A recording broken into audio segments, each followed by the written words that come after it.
Noi non vogliamo essere il distretto del profugo come ci hanno di recente ribattezzati.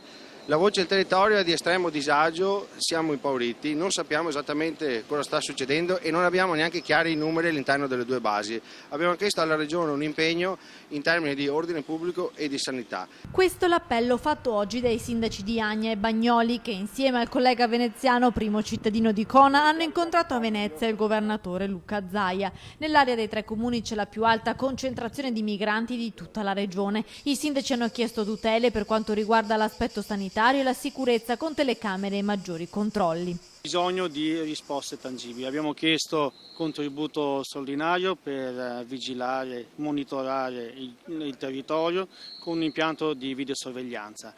La tensione cresce nel territorio dei tre comuni. L'ultimo episodio di violenza risale a 48 ore fa a Bagnoli, dove due profughi si sono picchiati e un ragazzo della Guinea-Bissau è ricoverato in ospedale.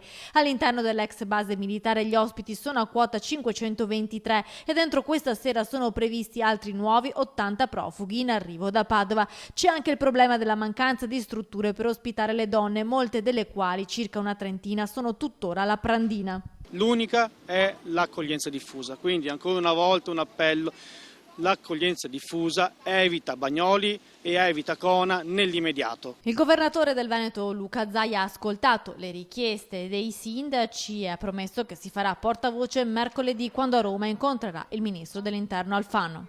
Ho ascoltato i sindaci, ci sono delle istanze che possiamo affrontare assieme, che sono quelle dell'aspetto sanitario dei centri, che sono relative alla videosorveglianza e ai temi della polizia locale. Però ce n'è uno di più generale che giustamente i sindaci pongono, che è quello che ci sia un blocco totale degli invii su questi territori e soprattutto rivedere i numeri presenti. Ricordiamoci che l'impatto lì del numero di immigrati è pauroso rispetto al numero dei cittadini.